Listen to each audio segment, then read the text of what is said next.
इस मंच के माध्यम से कहना चाहूंगा, कलेक्टर एसपी साहब, आप ये ध्यान कर लो, ये जो समाज है जब तक सोता रहता है तब तक सोता रहता है, लेकिन जिस दिन चक्कर के और सड़क पर आ गया आपकी नींद हराम कर देगा, आपको बेचैन कर देगा। आपने हमारी मांगे नहीं मानी, हमारी इन अत्याचार करने वाले लोगों के खिलाफ सख्त से सख्त यदि कार्रवाई नहीं की तो आपको ईंट का जवाब पत्थर से। हम आने वाले जो टारगेट हमारा ये प्रतिनिधित्व तय करेगा, हमारा समाज जो तय करेगा, जिन्होंने 7 तारीख आज डिसाइड कर रखी है, उस 7 तारीख को क्या होना है क्या नहीं होना है तो हम अभी और अच्छे से उस पर हम प्रैक्टिकली काम करेंगे और आपको बता देंगे।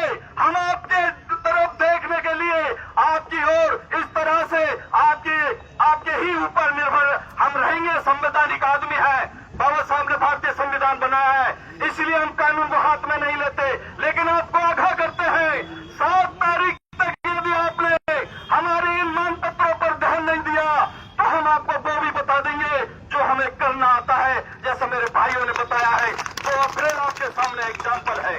मैं आपसे एक और चीज कहना चाहूंगा, मैं खुले मंच पर मैं सबके सामने ये बात बोलता हूं, आज मैं प्रशासन के सामने भी ये बात कहना चाहूंगा।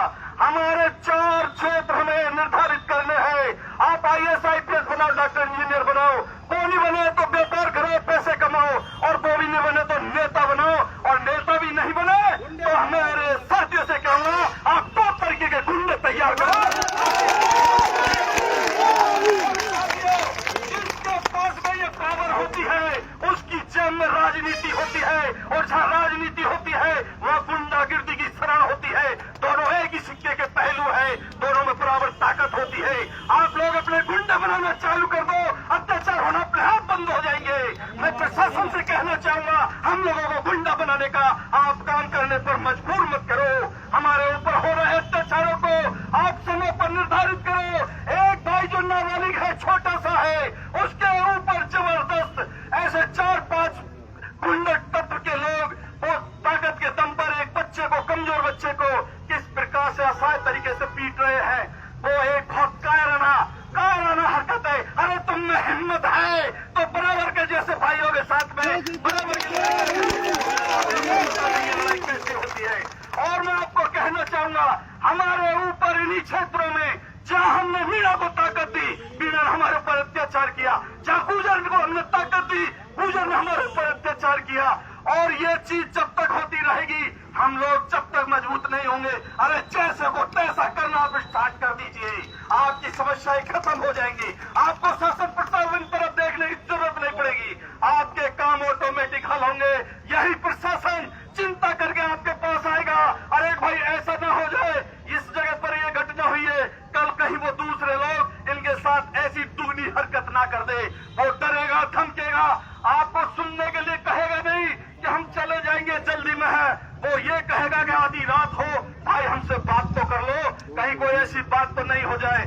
जिसकी ताकत होती है, जिसकी लाठी होती है, भैंस भी उसी की होती है, पावर भी उसी का होता है, सरकार प्रशासन भी उसी का होता है। तो मेरा आपसे निवेदन है साथियों, लड़ाई लड़ो तो तगड़ी लड़ो, और नहीं तो इस तरह की चीजों को आप भूल जाइए।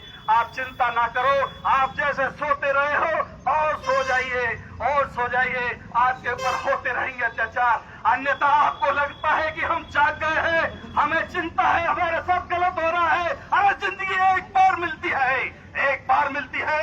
हम लोग इस देश के लोग जो टॉप देश के नेतृत्व करते हैं, उनकी सुरक्षा भी एक तो बॉर्डर पर होती है।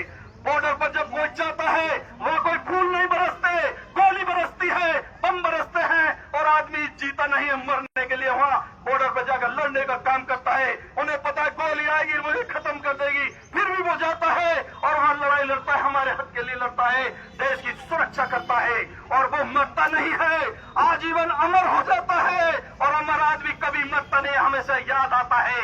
और वो बॉर्डर हमें नहीं मिला तो दूसरा बॉर्डर आपका समाज का लगता है। समाज के बॉर्डर पर आप हमारे हक और अधिकार, हम कोई किसी के ऊपर अत्याचार नहीं करते, लेकिन हम पर यदि कोई कर रहा है, हमारे ऊपर अन्याय कर रहा है, अत्याचार कर रहा है, हमें परेशान कर रहा है, हमारी बहन बेटी को छेड़ रहा है, हत्या कर रहा है, बलात्कार कर रहा है, या हमारी जमीन छीनने का काम कर रहा है, तो वह समाज के लिए आप लोग लड़ने का काम करिए।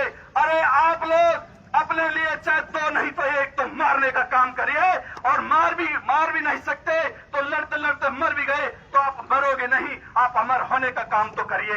पर आप लड़ाई लड़िए, एक ऑर्डर देश का लगता है, दूसरा समाज का लगता है, और जब तक आप लड़ाई नहीं लड़ोगे ऐसे तमाशे हमें बनाते रहने पड़ेंगे।